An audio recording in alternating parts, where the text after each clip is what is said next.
EWS आरक्षण पिछले काफी समय से ही चर्चा का विषय बना हुआ था, लेकिन 7 नवंबर यानी कि आज सुप्रीम कोर्ट की संवैधानिक पीठ ने आर्थिक रूप से कमजोर वर्ग यानी ईडब्ल्यूएस को 10% आरक्षण दिए जाने को वैध बताया है। मतलब सरकार के फैसले को सही करार दिया गया है। ईडब्ल्यूएस कोटे की वैधता को चुनौती देने वाली याचिकाओं पर सुनवाई के बाद सुप्रीम कोर्ट ने 27 सितंबर को अपना फैसला सुरक्षित रख लिया था। केंद्र सरकार ने 2019 में 103 संविधान संशोधन विधेयक के जरिए आर्थिक रूप से कमजोर वर्ग को शिक्षा और नौकरी में 10% आरक्षण देने की व्यवस्था की। तो आज आपको यह समझाने की कोशिश करेंगे कि ईडब्ल्यूएस आरक्षण का लाभ अब किसे और कैसे मिलेगा। ईडब्ल्यूएस आरक्षण आखिर है क्या और क्या गरीब स्वर्णों के सिवाय भी इस आरक्षण का लाभ कोई ले सकता है, और एससी एसटी और अन्य जाति आरक्षण के लोग अब ईडब्ल्यूएस का लाभ उठा पाएंगे या नहीं। ऐसे 4 सवालों को आज समझने की कोशिश करेंगे। एक एक सवाल को गौर से सुनिएगा और समझिएगा। अगर एक भी मिस करते हैं तो आपको सवाल मिस हो जाएंगे और आप समझ नहीं पाएंगे। सबसे पहले सुप्रीम कोर्ट ने ईडब्ल्यूएस आरक्षण के फैसले को सुरक्षित रखते हुए क्या कहा, इसकी बात कर लेते हैं।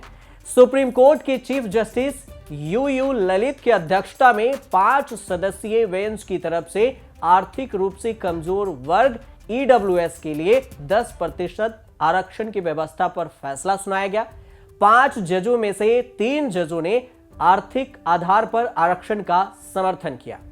जस्टिस माहेश्वरी ने कहा कि आर्थिक आरक्षण संविधान के मौलिक ढांचे के खिलाफ है। उन्होंने आगे कहा कि 103वां संशोधन वैध है, यानी कि सही है।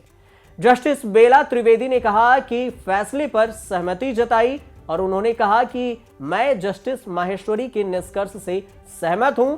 एससी एसटी एक्ट ओबीसी को पहले से आरक्षण मिला हुआ है, उसे सामान्य वर्ग के साथ शामिल नहीं किया जा सकता।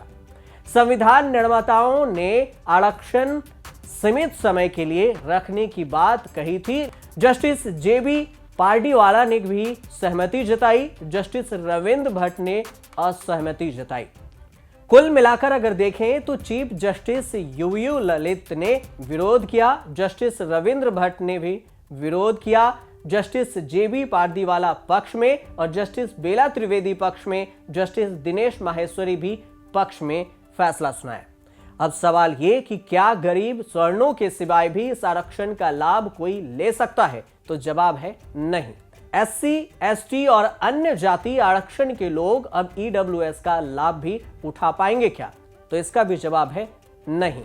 इसका लाभ सिर्फ ईडब्ल्यूएस के कैटेगरी में जो आर्थिक रूप से कमजोर हैं उन्हें ही 10% का आरक्षण दिया जाएगा, उसमें भी जो गरीब स्वर्ण हैं उनके लिए। अभी ओबीसी को 27%, एससी को 15% और एसटी को 7.5% आरक्षण की व्यवस्था है, जिसमें से 10% गरीब स्वर्णों के लिए भी आरक्षण अब जुड़ गया है।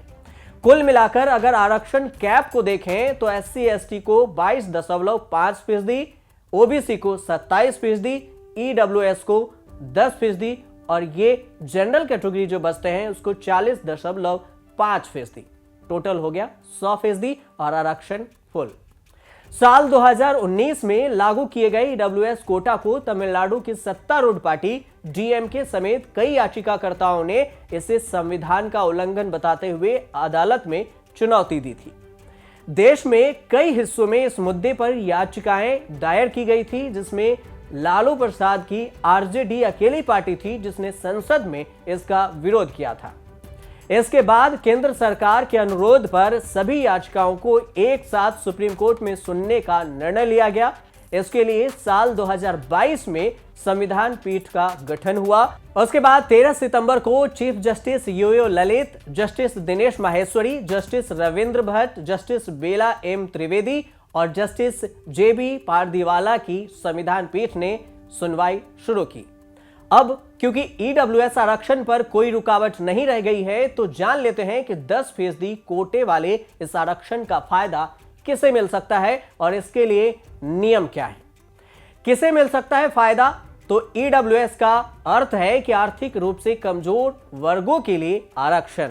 यह आरक्षण सिर्फ जनरल कैटेगरी यानी कि सामान्य वर्ग के लोगों के लिए है। अन्य श्रेणी के वर्गों जैसे कि ओबीसी को 27%, एससी को 15% और एसटी को 7.5% आरक्षण पहले से है। ईडब्ल्यूएस आरक्षण का फैसला आपके और आपके परिवार की वार्षिक आय पर निर्भर करता है। इस आरक्षण का फायदा लेने के लिए परिवार की वार्षिक आय 8 लाख रुपए से कम होनी चाहिए। परिवार के सभी सदस्यों की आय मिलाकर बात कर रहे हैं। इसमें से स्रोतों में सिर्फ सैलरी ही नहीं है, यानी कि आपका इनकम स्रोत जो होगा उसमें सिर्फ सैलरी मान्य नहीं होगा। इसमें कृषि, व्यवसाय यानी कि बिजनेस और अन्य पेशे से भी मिलाकर आय को शामिल किया जाएगा, यानी कि आपके परिवार की कुल आय कितनी होती है। अब खुद का आवासीय फ्लैट्स पर भी आरक्षण दिया गया है। ईडब्ल्यूएस आरक्षण के तहत व्यक्ति के पास 5 एकड़ से कम कृषि भूमि होनी चाहिए, यानी ये जरूरी है। यानी अगर आपको ईडब्ल्यूएस का फायदा लेना है तो 5 एकड़ से कम की उपजाऊ जमीन हो तभी ले पाएंगे। इसके अलावा 200 वर्ग मीटर से अधिक का अपना फ्लैट नहीं होना चाहिए। यह भी गौर करने वाली बात है कि 200 वर्ग मीटर से ज्यादा भूमि का आवासीय फ्लैट नगर पालिका के अंतर्गत भी नहीं होनी चाहिए, यानी कि ग्रामीण इलाके में होनी चाहिए जो नगर पालिका में नहीं है। ईडब्ल्यूएस आरक्षण पर दावा कैसे कर सकते हैं? अगर इसका जवाब है तो ये ईडब्ल्यूएस आरक्षण का पात्र होने पर, हालांकि शैक्षणिक संस्थाओं में आवेदन और सरकारी नौकरियों के लिए आयु में कोई छूट नहीं है, लेकिन कोटे से 10% आरक्षण मिलता है।